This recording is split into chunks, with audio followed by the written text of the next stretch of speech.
Hello friends, જય Swaminarayan. Alpa kitchen વ્લોગમાં આપનું હાર્દિક સ્વાગત છે. આજે હું કાચું પનીરનું શાક, પંજાબી શાક કઈ રીતે બનાવવું એ તમને રેસીપી બતાવું છું. ચાલો શાક કઈ રીતે બનાવવું એ બતાવું. આ શાક તમારા ઘરમાં જેટલા સભ્ય હોય એ પ્રમાણે બનાવવાના છે. અમે ઘરમાં 6 સભ્ય છીએ એટલે મેં 500 ટમેટા લીધા છે. પેલા ટમેટાની આપણે ગ્રેવી બનાવવાની છે ને પાકી ગ્રેવી કહેવાય છે. 500 ગ્રામ ટમેટાના આવી રીતે ડીટીયા કાઢી અને કટ કરી નાખવાના છે.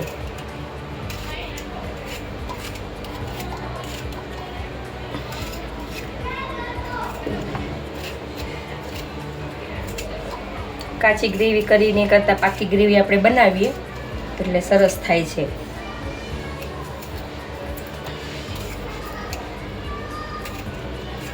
ઘરે ઝાઝા સભ્ય હોય તો ઝાઝા ટમેટા યુઝ થાય.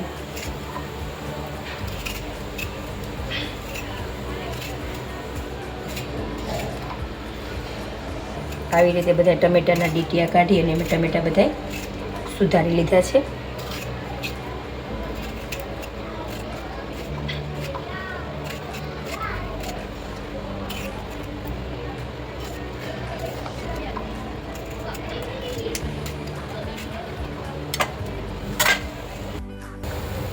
કઢાઈ ગેસની ફ્લેમ શરૂ કરી છે.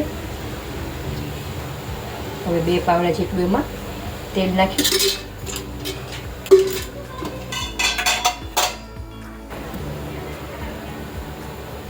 તેલ હવે આવી ગયું છે. હવે એની અંદર આપણે પહેલા જીરું નાખશું, પછી લીમડાના પત્તા નાખશું અને તમાલપત્ર નાખશું.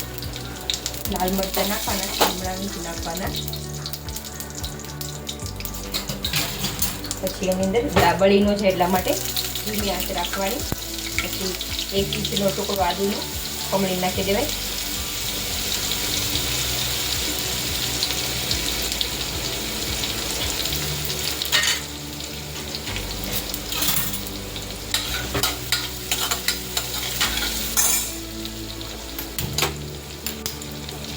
પછી હવે તજના 3-4 ટુકડા નાખું છું. લવિંગ નાખું છું. બાદિયા અત્યારે મારી પાસે નથી, બાદિયા પણ આમાં નાખી શકાય. ખડા બધા મસાલા નાખીએ એટલે પછી આ બધું સાતળાય છે. એટલે આની અંદર તમે કાંદા ખાતા હોય તો આ સમયે લસણ 6-7 કળી લસણની અને કાંદા પણ તમે 2-3 કટિંગ કરીને પહેલાં નાખી શકો છો. એ પહેલાં નાખી દેવાના, પછી ટમેટા નાખવાના.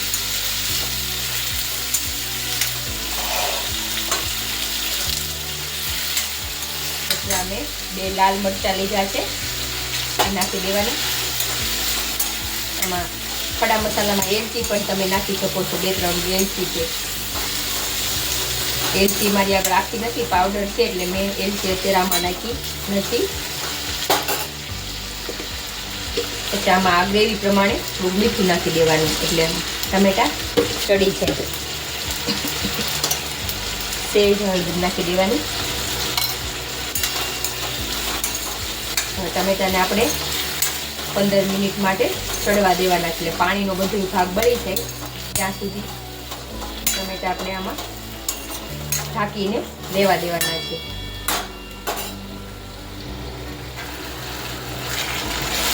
હવે 15-20 મિનિટ થઈ ગઈ એટલે પાણીનો બધું ભાગ બળી ગયું છે. હવે આને થોડીક વાર કરવા દઉં ને પછી છે ને મિક્સર જારમાં ક્રશ કરી નાખું. પછી 1 ચમચી તલ લીધા છે, 1 મોટી ચમચી સિંગદાણા નાખ્યા છે અને 2 ચમચી મગજતરી લીધા છે અને 6-7 કાજુ નાખ્યા છે. એની હવે એકદમ આપણે ઝીણી પેસ્ટ કરી નાખશું. જ્યારે આની ટમેટાની એની પેસ્ટ બનાવીએ ને ત્યારે સાથે સાથે આની પણ આપણે પેસ્ટ બનાવી નાખશું. હવે જે પહેલાં આપણે ટમેટા કર્યા પેસ્ટ માટે કરી હતી ને તૈયાર, એ ટમેટાની પેસ્ટ તૈયાર થઈ ગઈ છે. પછી આ મેં 150 ગ્રામ જેટલા કાજુ લીધા છે, 150 ગ્રામ જેટલું પનીર લીધું છે અને આ જે મગજતરી ને કાજુ ને સિંગદાણા તલનું જે પેસ્ટ પલાળેલી હતી ને એની પેસ્ટ કરી છે. હવે હવે ગેસની ફ્લેમ શરૂ કરું છું. હવે પહેલાં 1 પાઉં જેટલું તેલ મૂકું છું.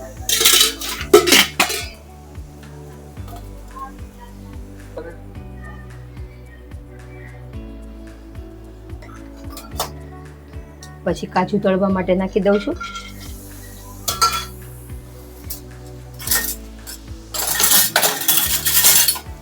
કાજુને બહુ તળાવવા દેવાના છે નહીં,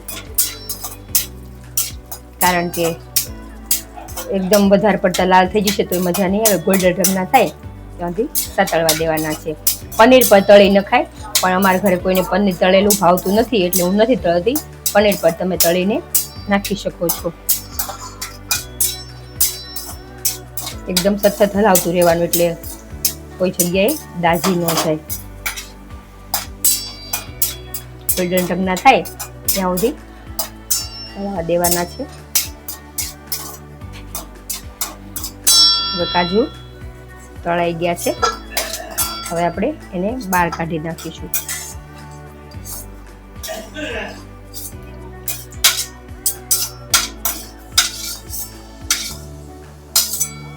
હવે ગેસ બહુ ધીમો કરી 1 પાઉં જેટલું તેલ પહેલાં નાખ્યું હતું એટલે હવે 1 પાઉં જેટલું પાછું તેલ આપણે એની અંદર નાખીશું. પછી પાછા લીમડાના પત્તા નાખી દઈશું. પછી મેં 1 કેપ્સિકમ નાખ્યું છે. કેપ્સિકમ કાંઈ જરૂરી નથી, નાખવું હોય તો નાખવાનું, પણ અમારા ઘરે ભાવે છે એટલા માટે હું કેપ્સિકમ નાખું છું. તો પહેલાં સાતળી નાખું એટલે કેપ્સિકમ થોડુંક ચડી જાય.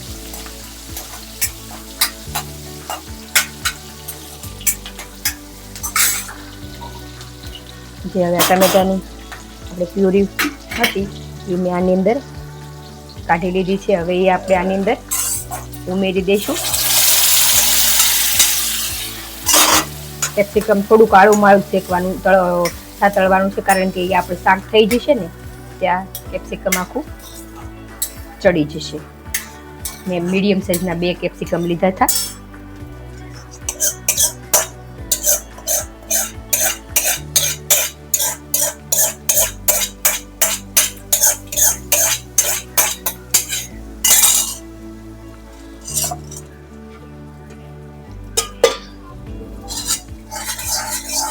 ધોઈને હું અંદર નાખી દઉં છું.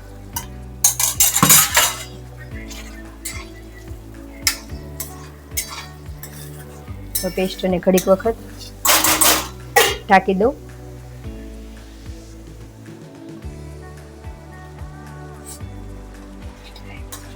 હવે થોડીક વખત પેસ્ટ સતળાઈ ગઈ એટલે હવે આની અંદર આપણે બધી વસ્તુ નાખી દઈશું. અમે કાજુ પનીર લીધું છે, પનીર નાખી દઈશ અંદર.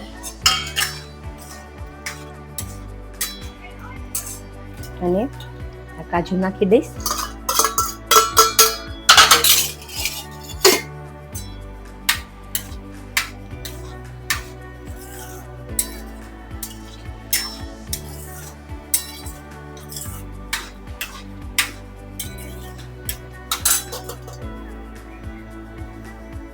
પછી આ 2 ચમચી જેટલી મલાઈ એડ કરી દઈશ.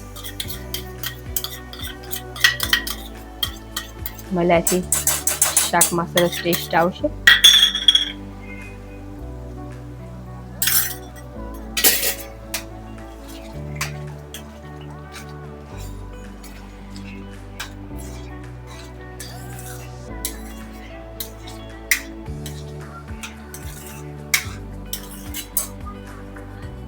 પછી આ કાજુ, મગજતરી, સિંગદાણા અને તલની જે મેં પેસ્ટ કરી છે પેસ્ટ અંદર એડ કરી દઉં.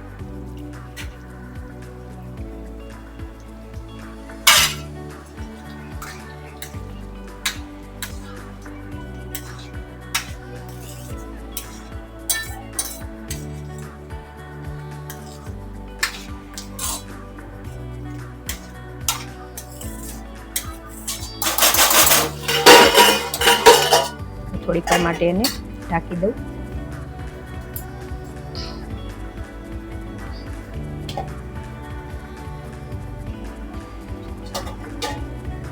આની અંદર આપણે ટમેટાની પેસ્ટમાં મીઠું નાખ્યું હતું, એટલે પનીર ને કાજુ ને એવું બધું થોડું થોડું નાખ્યું છે. એના પ્રમાણમાં થોડુંક નમક નાખી દઈશ. પછી એલચી આખી નહોતી મારી પાસે, એટલે એનો પાવડર થોડુંક નાખી દઈશ, એટલે એલચીનો સ્વાદ આવી જાય. અને બાદિયાનો પણ મારી આગળ પાવડર છે તૈયાર, એ પણ થોડુંક અંદર નાખી દઉં છું. આ બધા ખડા મસાલાનો ટેસ્ટ બહુ મસ્ત આવે છે. હવે થોડીક 1 ચમચી જેટલી કસૂરી મેથી નાખીશ ચોળીને. કસૂરી મેથીનો પણ ટેસ્ટ સરસ આવે છે. આ બધું હવે મિક્સ કરી દેવાનું છે. પંજાબી શાકની અંદર બહુ તેલ નથી હોતું.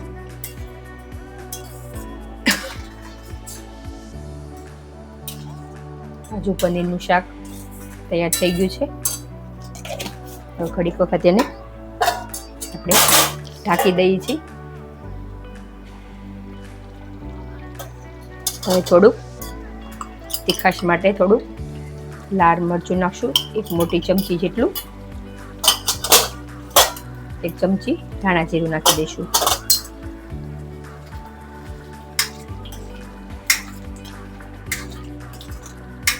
તેલ પણ થોડું થોડું ઉપર આવી ગયું છે.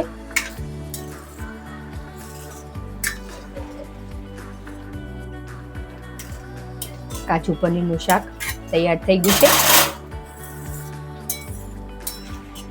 એકદમ મસ્ત. હવે આની અંદર ઉપર ધાણા નાખી દઈશું.